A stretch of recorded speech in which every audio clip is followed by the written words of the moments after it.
রাজনৈতিক দলগুলোকে প্রতিপক্ষ না বানাতে অন্তর্বর্তীকালীন সরকারের প্রতি আহ্বান জানিয়েছেন বিএনপি মহাসচিব মির্জা ফখরুল ইসলাম আলমগীর। বর্তমান সময়কে কঠিন আখ্যা দিয়ে বিএনপি মহাসচিব সঠিক পদক্ষেপ নেয়ার তাগিদ দিয়ে বলেন, ভুল পদক্ষেপ নেওয়া হলে পড়তে হবে খাদে। আমিনুল ইসলামের রিপোর্ট।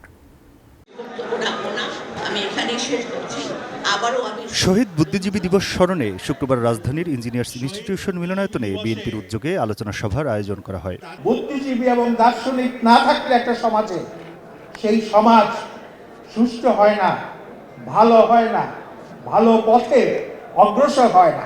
এ সময় দলটির স্থায়ী কমিটির সদস্যরা বলেন, স্বাধীনতার আগে বুদ্ধিজীবীদের হত্যা করে দেশকে মেধাশূন্য করা হয়েছিল।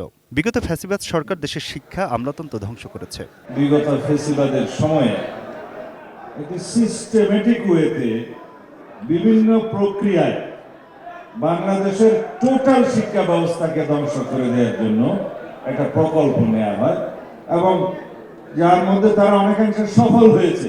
যদি 11-12 ডিসেম্বর আত্মসমর্পণ হয়ে যেত, তাহলে হয়তো 14 ডিসেম্বরের মুক্তিযুদ্ধের সেই শহীদ বুদ্ধিজীবী যারা মুক্তিযুদ্ধের জন্য যারা জীবন দিয়েছেন, তারা হয়তো আজকে তাদের এভাবে পৃথিবী থেকে বিদায় নিত। বসুন্ধরা টিস্যুতে ছাড়ের ছড়াছড়ি। বসুন্ধরা টিস্যু নিয়ে এলো নিশ্চিত ছাড়। অনুষ্ঠানের প্রধান অতিথি বিএনপির স্থায়ী কমিটির সদস্য ডক্টর খন্দকার মোশাররফ হোসেন বলেন, সংস্কারের কথা বলে নির্বাচনকে বিলম্বিত করার সুযোগ নেই। সংস্কার একটি চলমান প্রক্রিয়া।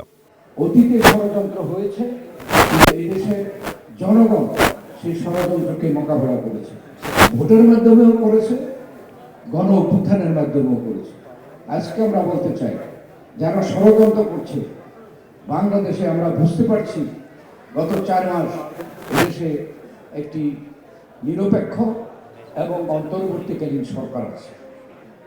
তারা মনে করছে তারা দুর্বল, কিন্তু এদেশের মানুষ কিন্তু সকলে তাদেরকে সমর্থন করেছে।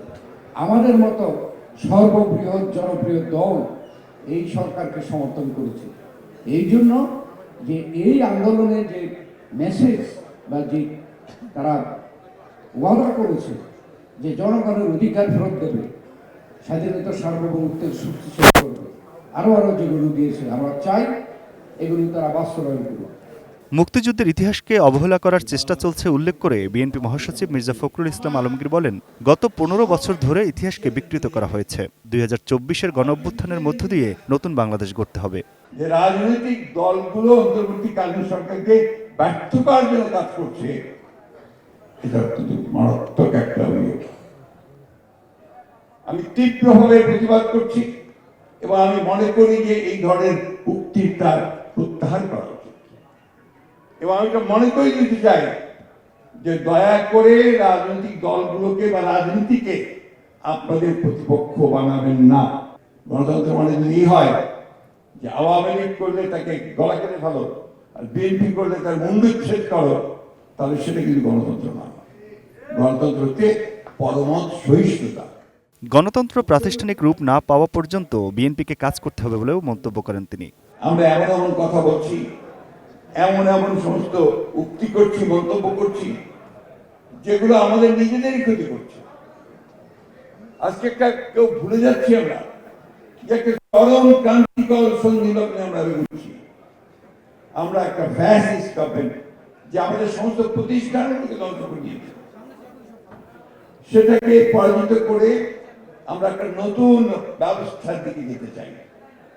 এটা আমাদের সকলের ইচ্ছা, সকল কিন্তু সেই ইচ্ছাকে বাস্তবায়ন করতে হলে আমাদের যে কাজগুলো করা দরকার, আমাদের যে ধৈর্য ধরা দরকার, আমাদের যে মেধার চর্চা করে সামনের দিকে এগিয়ে যাওয়া দরকার, অত্যন্ত সতর্কতার সঙ্গে পদক্ষেপ রাখা দরকার, সেই বিষয়গুলো কেন জানি না আমরা ভুলে যাচ্ছি।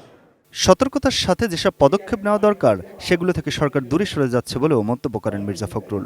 আমরা নিজেদেরকে গড়ে তুলব এই দেশের উপযোগী রাষ্ট্রের একটা নাগরিক হিসেবে। Aminul Islam, ATN news, Dhaka.